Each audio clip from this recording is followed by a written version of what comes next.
तो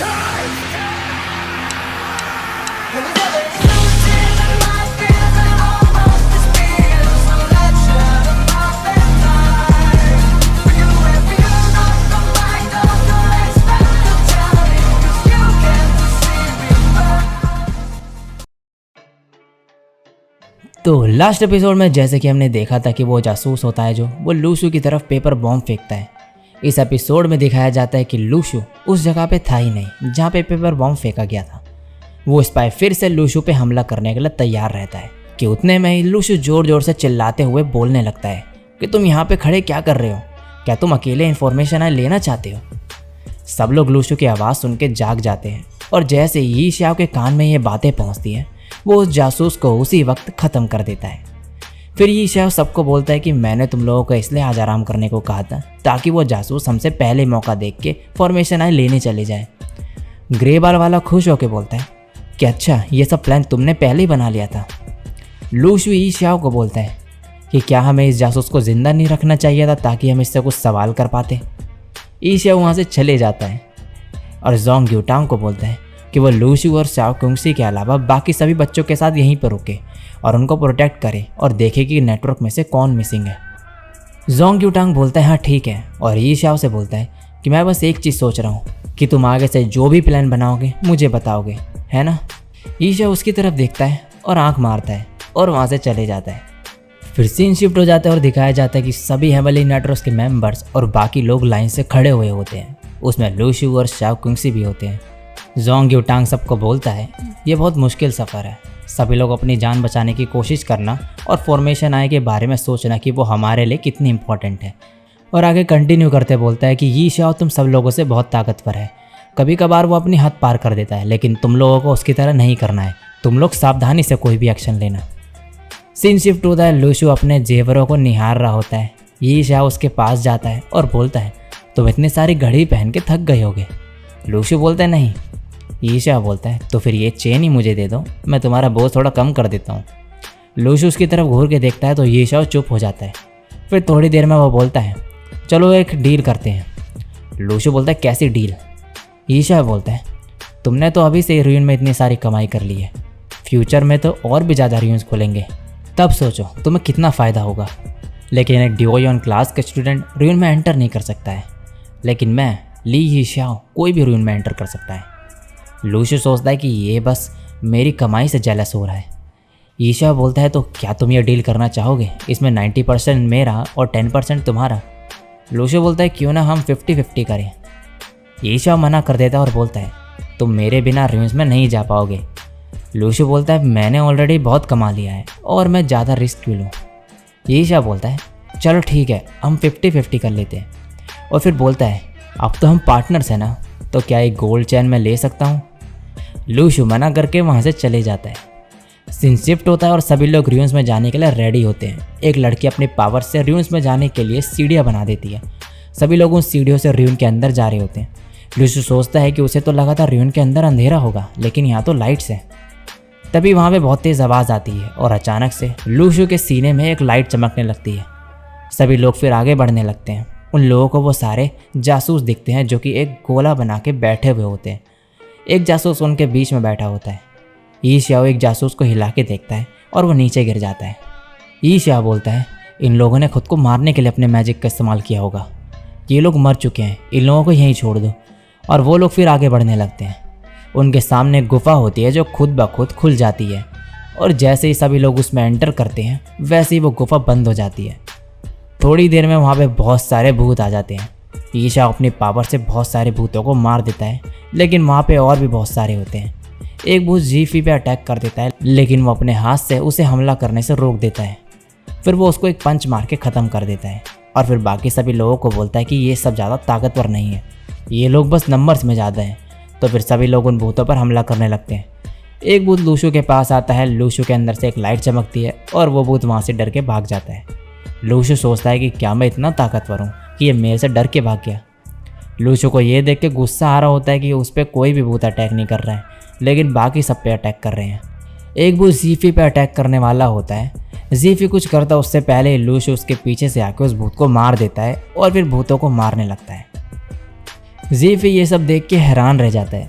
थोड़ी देर में जिन भूतों को लूशु मार रहा था वो उसकी बॉडी में एब्जॉर्ब हो जाते हैं। लूशु सोचता है कि क्या उसके कॉप्स डॉग ने इन भूतों को स्वेलो कर लिया है। फिर लूशु और भूतों के पीछे पड़ जाता है और वह भूत उससे डर के भाग रहे होते हैं, लेकिन लूशु फिर भी उनके पीछे जाके उनको मारने लगता है। ये सब देख के ग्रे बाल वाला बोलता है कि ये लेवल डी का होके भी मेरे से ज़्यादा स्ट्रॉन्ग कैसे है। तभी वहाँ पे एक आदमी के मुंह से खून निकलने लगता है और सब लोग उसकी तरफ देखते हैं।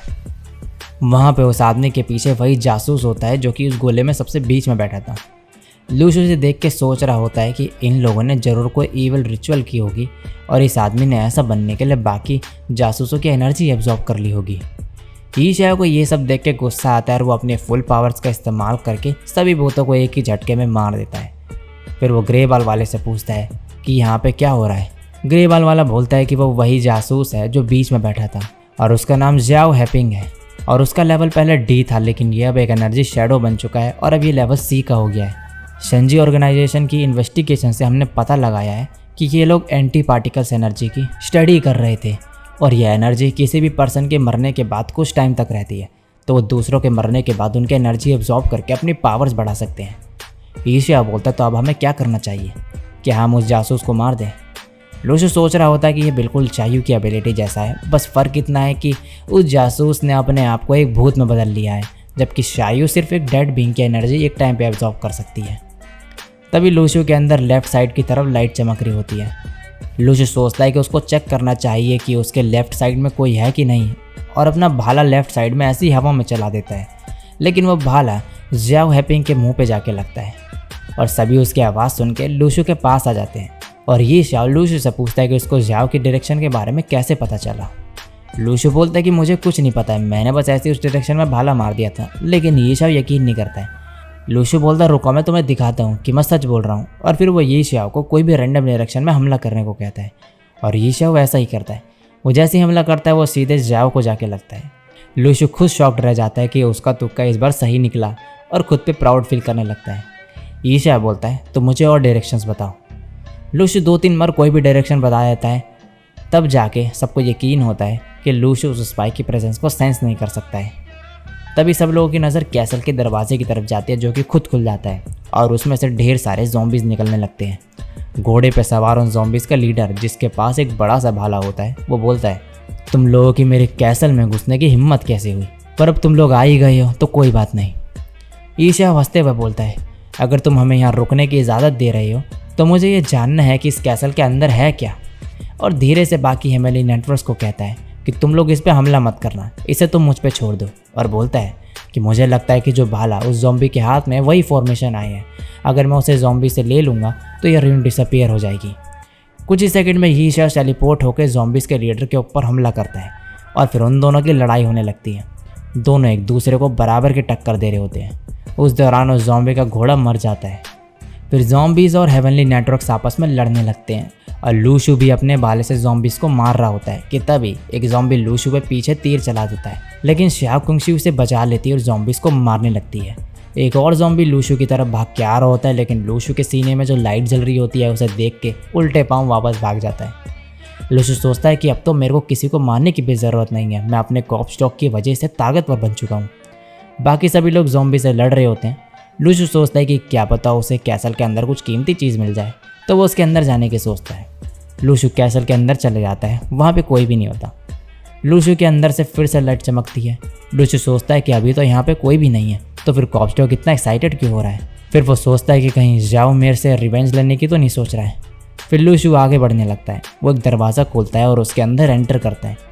तभी उसके सामने स्क्रीन आ जाती है जिसमें उसको शायू के पॉइंट्स दिख रहे होते हैं और साथ ही शायू की आवाज़ भी सुनाई दे रही होती है, जिसमें शायू लूशु पे गुस्सा कर रही होती है कि वो आखिर अभी तक वापस क्यों नहीं आया। लूशु खुश होते हुए बोलता है कि उसे खुशी है कि उसके लिए कोई घर पे वेट कर रहा है। तभी ज़ियाओ उस पर पीछे से अटैक करने आ रहा होता है कि उतने में ही लूशु पीछे की तरफ बैंड होता है और उसके अंदर से तलवार निकल के सीधे ज़ियाओ को लगती है और वो वहीं पे ख़त्म हो जाता है। वहीं दूसरी तरफ ईशाओ उस ज़ॉम्बी लीडर से लड़ रहा होता है। लड़ाई के बीच इस बार ईशाओ उस ज़ॉम्बी का भाला पकड़ने में कामयाब रहता है। वो ज़ॉम्बी उसे भाला छोड़ने को कहता है, लेकिन ईशाओ छोड़ता ही नहीं है।